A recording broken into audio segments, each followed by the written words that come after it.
We have really tried to focus from both ends, from the clinician's point of view and from the supply chain point of view. We want to get that information out there. We want, if an item is on back order, we not only want to communicate that information to the clinicians, but we also want to give them, when available, here's a product you can use as a substitute. That information goes out system-wide. So any supply room at all that's linked into our system, they all know immediately if there's any change at all. Anybody walking into the room has all of that information right in front of them. Without supplies, there's no surgery. Without products, there's no patient care. Welcome to Power Supply, the healthcare supply chain podcast focused on helping you navigate the intricacies of logistics, purchasing, contracting, and supplier relationships. Each episode, we speak with healthcare executives, supply chain leaders, and innovative entrepreneurs from across the country as they share their stories, experience, and expertise on the industry we love. From the loading dock to strategic sourcing, from buyers to the C-suite and across the enterprise, we tackle the real-life issues impacting the healthcare supply chain. Whether you're tuning in for conversation or inspiration, we're glad you're here. You're just in time to hear it from the source and stock up on insight. So sit back and plug into Power Supply.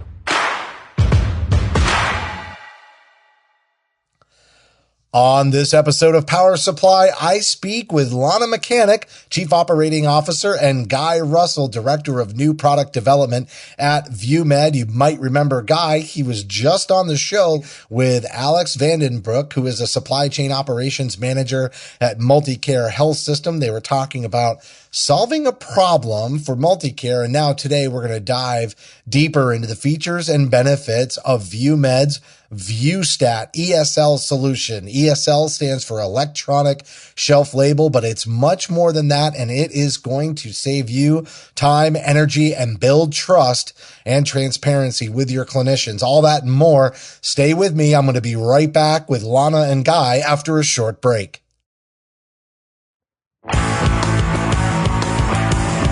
From the studios of Healthcare HQ, you're listening to Power Supply.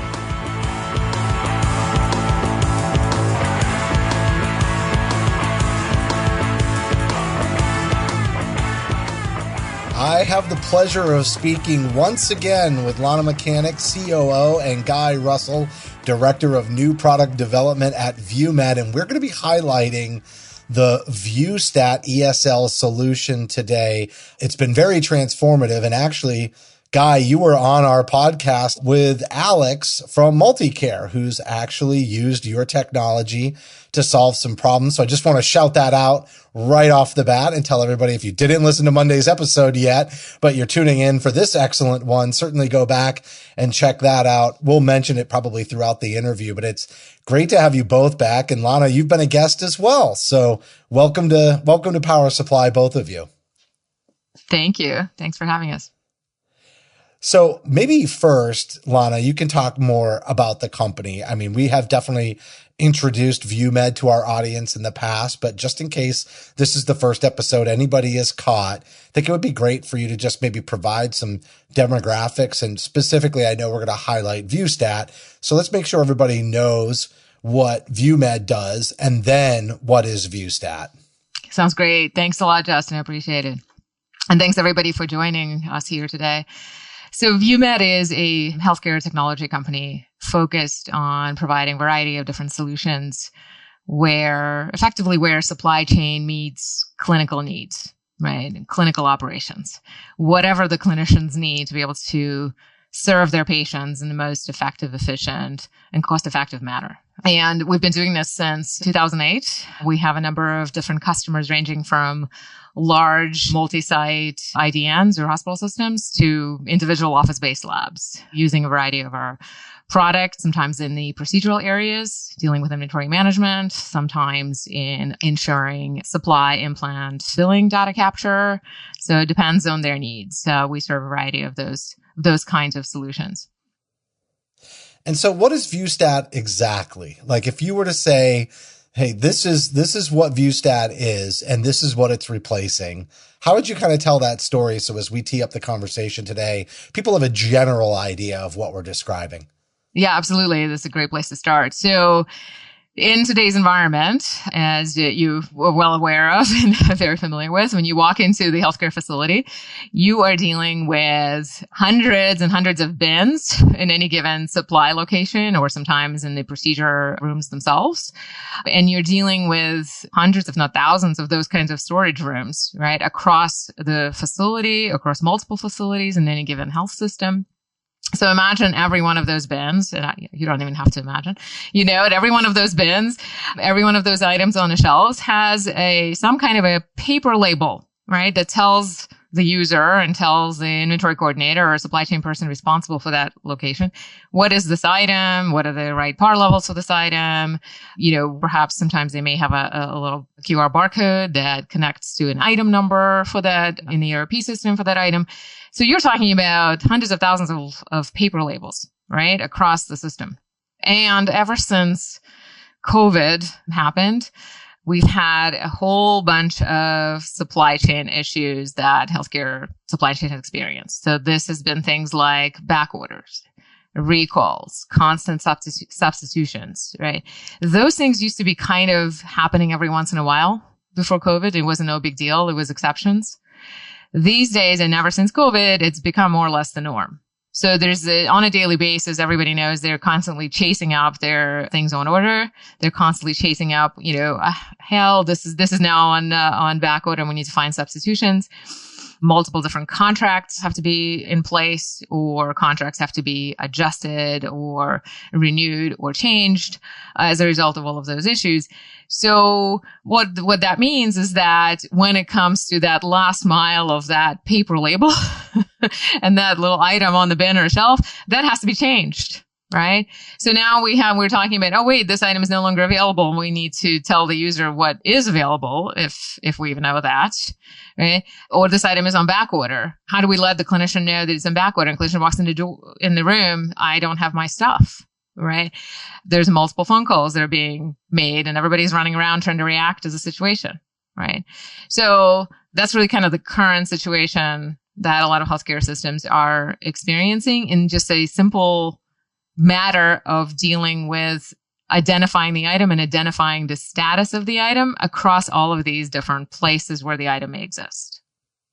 It's interesting because we've got another podcast in our family of podcasts. It's called First Case, and the First Case podcast is for perioperative nurses.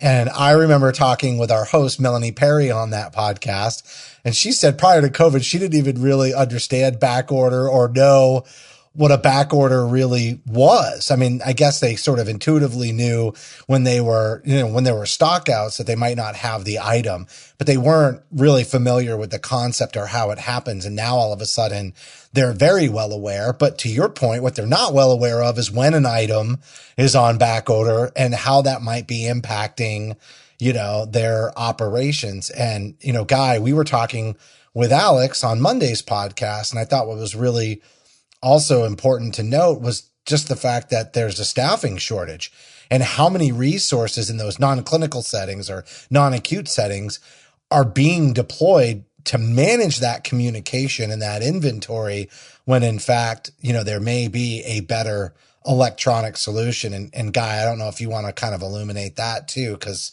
we're talking, acute and non-acute with how this can be utilized. Sure. So the electronic shelf label is first and foremost replaces those paper labels on the front of all the bins. So we tie that into an ERP system, and those updates are automatic. So if there's a change to a product, if it's discontinued, if it's back ordered, it doesn't matter where in the system that item is stocked, all of the ESLs will update automatically from the integration we have with the ERP system. Nurse comes into a supply room to get a supply. If it's on back order, or even if it's on order, if it's, fallen below a certain par level and it's on order, that screen shows them instantly that it's on order. They don't have to worry about it anymore. They walk in, they don't have to make a note of it and go talk to a supervisor, tell anybody that it's on order. They know it is. Conversely, that on order A signal that has been sent back into the system gets put back into the ERP system when we tell them, hey, this item is below par and needs to be requisitioned. So we send that back into the system and the requisitioning is automatic. So it eliminates all of this stuff was done by personnel who, knew their storerooms inside and out, and the stock people the supply chain people who knew their rooms inside and out and knew the products. Their workload has been cut down considerably. Well, and that's really interesting, Guy, because, look at just how large health systems have gotten. And I think communication has just been such a key piece that's been missing in this puzzle as organizations get larger, especially when it comes to the clinicians. And you can spend a lot of time in supply chain receiving those calls, communicating updates. And if you can just do that in a more automated nature, you can spend more time solving the supply chain problems and focusing on, patient care and patient safety. Yes, and we have really tried to focus from both ends, from the clinician's point of view and from the supply chain point of view. We want to get that information out there. We want, if an item is on back order, we not only want to communicate that information to the clinicians, but we also want to give them, when available, here's a product you can use as a substitute. So that information goes out system-wide. So any supply room at all that's linked into our system, they all know immediately if there's any change at all. Anybody walking into the room has all of that information right in front of them. So essentially, when value analysis, and there's a lot of these initiatives going on, they've got to have those substitutes. It used to be right before the pandemic, we tried to consolidate and really reduce the SKUs. And now all of a sudden we have to have a broader SKU base again, and we have to have alternatives. But sometimes, again, to your point, the clinicians are not very clear on what's been approved or what's been approved by value analysis. And just think about supply chain still trying to control on-contract, off-contract items. If you are in an acute setting, you've got a rep who's saying, well, this is the alternative. I have what you need. But in fact, you may have something that's on contract available to them anyway. You can kind of still communicate and control, especially when you're thinking about rebates too. There's just so much broad application why you would want to know what those approved substitutes are. Lana, what kind of feedback have you gotten from customers around this? I mean, I know we're kind of painting a picture here on, how you can use the digitalization of this information to really deploy in real time, but I'm sure there's some other feedback that you've gotten about how this has really improved really just the healthcare supply chain and efficiencies. Yeah, absolutely. Yeah, there's obviously the digitization of information and this sort of instantaneous way of relaying that information to the frontline user has been a hugely invaluable, frankly, more so than we, were ever expecting directly. Meaning, we sort of set out to solve the first and foremost this fundamental issue of enabling the supply chain staff to be a lot more efficient and productive with their time, right? Because frankly, I mean, you can't think of less value-added activity than reprinting and reaffixing the paper labels, right? So that was sort of... it doesn't get more mundane than that, Lana. You know what I mean? So given the shortage of labor and the importance of all of these issues that have been going on in supply chain, like chasing up where is our order? Are they on back order? How many vendors do I need to make calls? How do I find out where my stuff is, and how do I get it here? Or how do I find substitutions? Those kinds of critical things that truly support clinical care. If you don't let people have that type of opportunity to deal with these sorts of things, right? If they're running around sticking the paper labels, right? So that was kind of the key impetus behind this. But as we started deploying this and as we started to collect the feedback, these incredible other valuable benefits that have come to light. One is, certainly in terms of supply chain staff and resources, their ability to be incredibly more productive with how many more sites they're able to support with the same amount of time, right? The amount, they don't have to run around every site every single day. For example, they can partner with local clinical staff because they have the information at their fingertips. The clinicians can see it, what's going on, right? They don't make, 20 phone calls a day trying to figure things out. The supply chain is not sitting there having to respond to putting out fires, constantly. They don't have to, again, they're minimizing the amount of travel they're doing between different sites. They're minimizing the amount of time when they do come on site to do audits or to engage with the clinicians. They're not spending 2-3 hours. They may be spending 30 minutes, right? Those kinds of things. And then most valuably, I would say, when you're talking about clinical staff feedback, they're walking into the room, they know exactly, they see very clearly displayed on the label what's going on with their staff, with the item they may be looking for. They already know their own order. So the peace of mind is usually the best way I can put it. The peace of mind that this is really affording, if you will, to the clinical staff is incredibly invaluable. And the other side of that coin, too, is in terms of the empowerment of the clinical staff, there is two-way communication with these ESLs. It's not just we replaced a paper label with an electronic one. There is a button on these labels, and that's how the clinical staff is able to place an order. They literally just simply press a button on this label and walk away. And that then transmits back into the system. Everybody, supply chain knows this is on order. A requisition gets generated. The screen turns a different color and gives them a clear indication that the item is on order at this point. So it gives them the power to, again, they don't have to take any notes and go back to their desk and do any further work. The simple press of the button has done it, and they take the product they need. They go to do their business that they're doing. They don't have to worry about anything anymore. And they know it's been done. And it's been done. Exactly. But it's been done, because if you normally sometimes place an order, it could get lost in translation somewhere, but there's actually an immediate confirmation right there on the label that what you asked for has been executed. That then opens up a whole wealth of information that's at our fingertips at this point. Now we know how often an item gets ordered at a location. How does that compare to items in other locations? How frequently do we need to replenish this? If we're replenishing it more frequently than other items, perhaps we need to bump up the par level. This is all something that, again, the supply chain personnel who are dedicated to that location would know off the top of their head, but they don't have to now. They can attend to many, many more locations because they can trust in the information that's been, collected from the ESLs themselves. We also can then communicate when it gets replenished. It's the same thing. Button gets pressed, and we now know that this item has been replenished. So now we can track replenishment times, and again, compare those over the system wide to compare one place to another. The other part of that is that they can then see, if they're for some reason out of stock, they can see who else in their system has it, what's the nearest location to me, and can see whether they are under par or not at this point to be confident they can go collect it from the other location. Super curious. Do you have expiration data on some of the products as well, or is that a next step? Because to what you just said about finding out if another location nearby has those supplies. I mean, just making sure you're redistributing supplies throughout the organization, if there is an associated expiration, is pretty powerful too. It's pretty powerful. And we have the ability to place the expiration on the label if they want.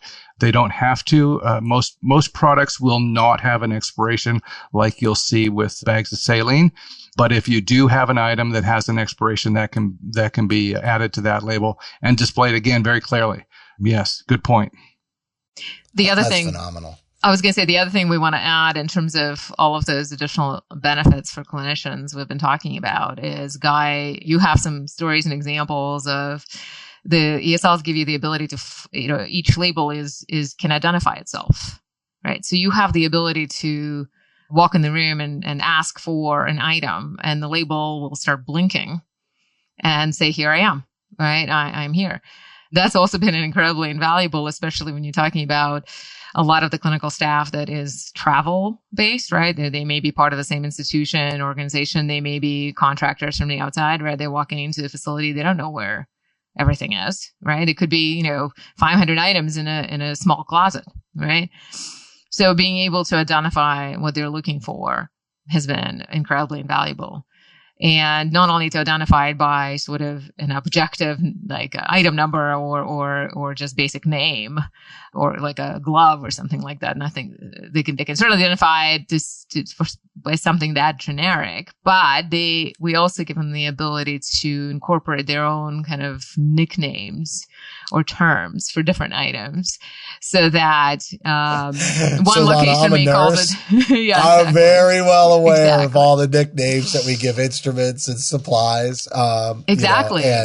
And people call the same thing really differently, cool. Right? In different parts of the country, in different locations. So we need to be able to give them the ability to interact with this tool and make it their own effectively, so that they feel like it's an extension of their operation without being a burden, right? That's been the goal. So you can incorporate cultural vernacular for, all the various names that may be applied to a product. So I'm assuming then that this is all happening in some sort of cloud system that I know you said it's integrated with ERP, but you've got some real good, technology behind the labels themselves if you're talking about these kinds of advanced location features. Because we were talking a lot about the efficiency for the supply chain team to better manage, their resources, human resources, instead of running kind of like a route to manage supplies. They're doing it much more proactively. Obviously, the clinicians can order the supplies, but then to what you were talking about too, the clinicians are, actually able to locate it faster. So there's efficiency. I mean, I think in a big storeroom, that's important. Even if you've been there a while, it's like, wait a second, I haven't picked that in a while. I can't remember what shelf that's on.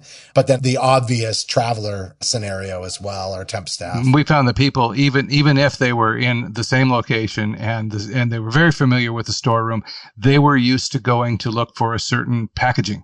They knew that what they were looking for was packaged by a certain manufacturer this way. It looked like this. Suddenly we changed manufacturers. We changed suppliers for this. So now the packaging looks different, and it's called something different. So that's where the nickname came in. You can call it whatever you want to call it. You can enter that into the system. You mentioned cloud-based. We have a front end for clinical staff to use that they can go in there and they can put their own nickname in.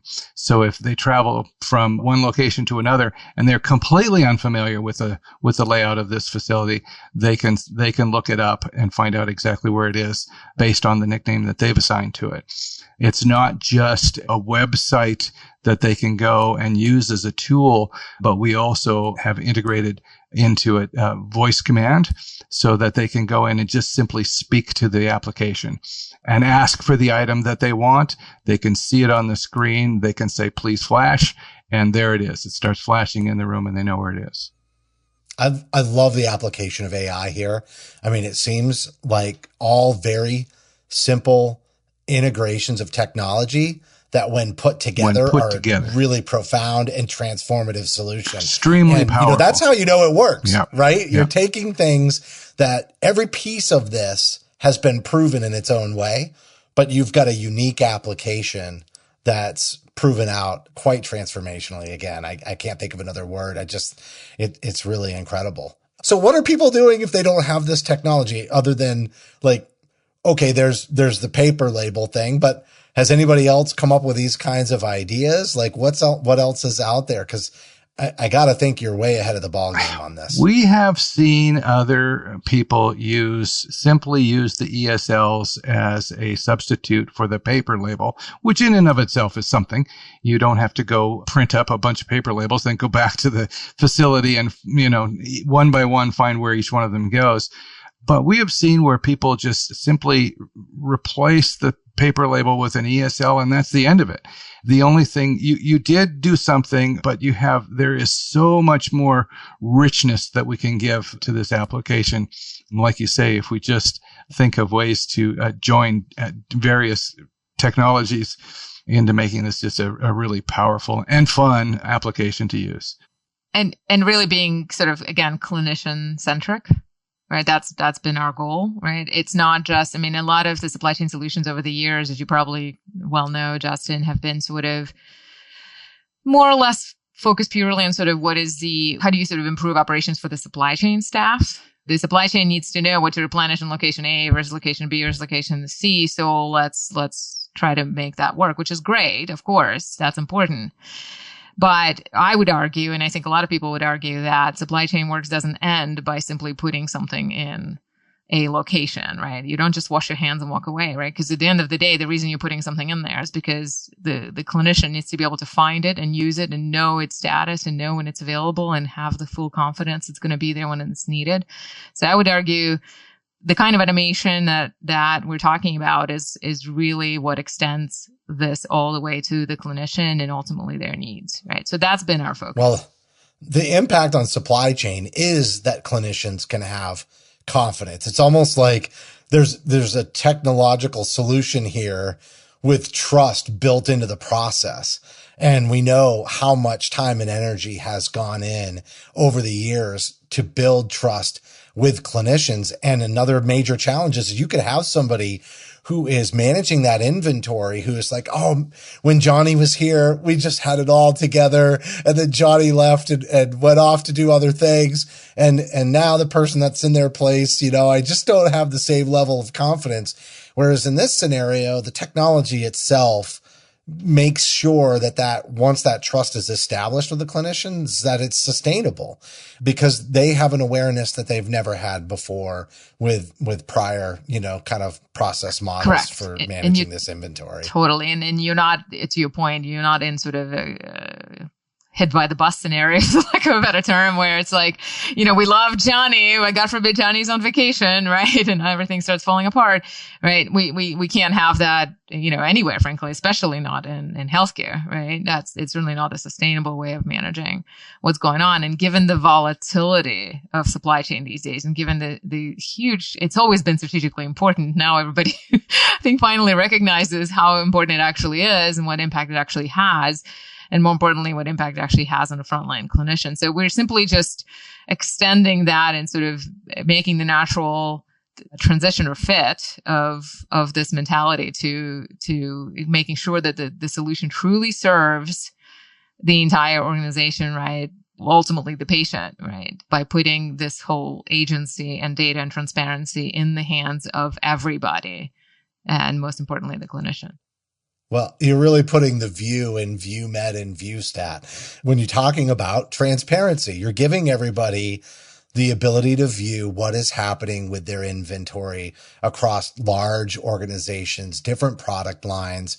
And I do want to kind of point this out to everybody. You can learn more by going to www.vuemed.com. That's VUEMED.com. You can also look them up and follow them on LinkedIn and Facebook and X. And we'll have the links to all of those platforms in the write-up description for this podcast episode. We'll also have a direct link to the VueStat page on their website. And you can send an email to get more information or connected with somebody to talk more as well by emailing info@vuemed.com. I do want to point out, though, Guy, as we're kind of wrapping up here, that your interview with Alex Vandenbroek, the supply chain operations manager at Multicare Health System on Monday's episode was really, really fantastic. And it's always great to hear from somebody who's been trying to manage or tackle a problem like this.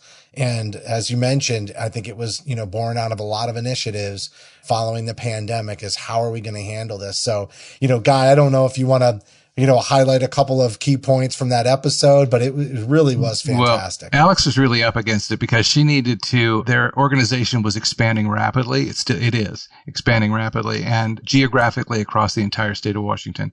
So it wasn't just one or two or three locations she was trying to keep supplied.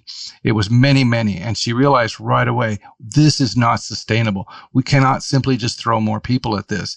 They had 2 people full time running between 4 and 5 locations, and that's all they did. If we're going to ramp up to 50 locations, and it's going to be statewide, Eastern Washington and Western Washington, and even parts of Idaho, that was completely unsustainable, and they needed to do something. She's just been great to work with. Their organization has been great to work with. They've embraced this and basically said, what do you need from us? What can we do to help make this work? So they have been great partners to work with here. It's been a great collaborative effort, and I can't say enough good about Alex over there.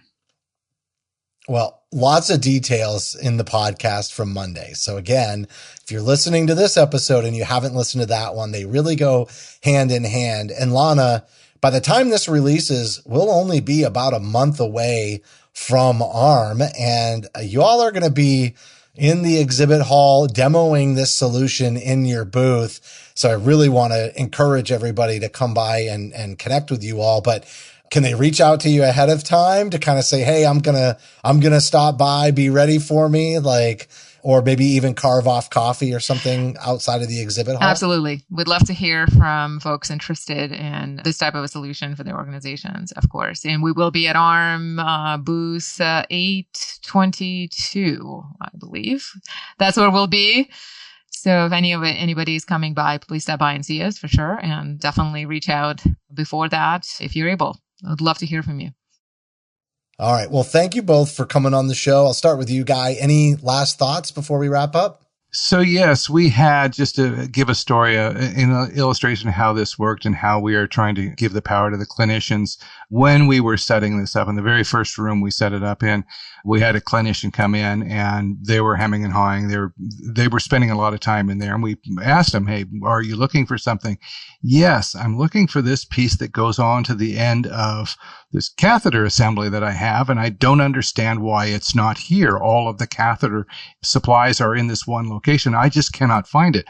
What's the name of it? So we pulled up our search feature.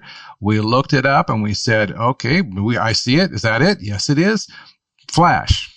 I want you to flash that label. And sure enough, down in the corner, the very bottom corner of the back corner of the room, a label started blinking. And there it was, sure enough, a little tiny half-inch piece that coupled their catheter system together was down there. It was not part of the others, but who knows how long she would have spent looking for that piece had we not been able to find it that quickly for them.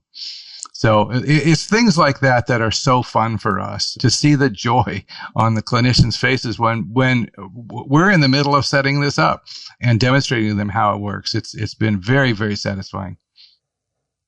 I love it.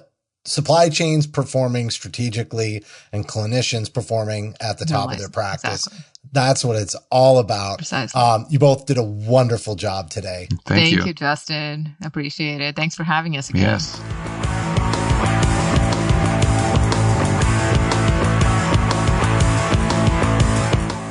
That was Lana Makhanik, Chief Operating Officer, and Guy Russell, Director of New Product Development at VueMed, talking about their ESL, or Electronic Shelf Label Solution, VueStat. But it's not just that it's an electronic shelf label. It's all the analytics behind it. It's the communication and the trust that is fostered with clinicians so that they can focus on operating at the top of their license, while your supply chain teams can also be working much more strategically instead of just running routes, changing labels, and stocking shelves reactively to needs when there's low inventory at various sites. It works in both acute and non-acute settings across very large health systems and small ones alike. So make sure you check them out at ARM. Visit their booth number 822. We're just a little over a month away from National ARM. And if you're not going to be there, you can definitely check this out on their website, www.vuemed.com. That's VUEMED.com. You can send them an email, info@vuemed.com. We'll also have a link to the VueStat page from their website right in the description for this episode. And if you want to stay up on all the updates, follow them on social media. They're on LinkedIn, Facebook, and X. We'll have links to all of those accounts, but if you go in there and just search VueMed, you'll be able to follow them. A huge thanks to the VueMed team for joining me today, and thank you for listening to this Vendor Spotlight on Power Supply. Thank you for listening to this week's episode of Power Supply. As a reminder, you can help support us by subscribing on your favorite podcast app or by downloading the smartphone app on your iPhone or Android. Simply search for Power Supply in the App Store or Google Play. The best thing about downloading the smartphone app is that you can access bonus content for certain episodes and view episodes in certain categories, like articles on the go and vendor spotlights. Are you following us on LinkedIn or Facebook yet? If you are and you love an episode or post, then let your social network know about it. Like, comment, or share our posts along with your thoughts and keep the conversation going. If you have any topics or guests that you would like to recommend for a future episode, just send us an email to info@powersupplymedia.net. We look forward to hearing from you.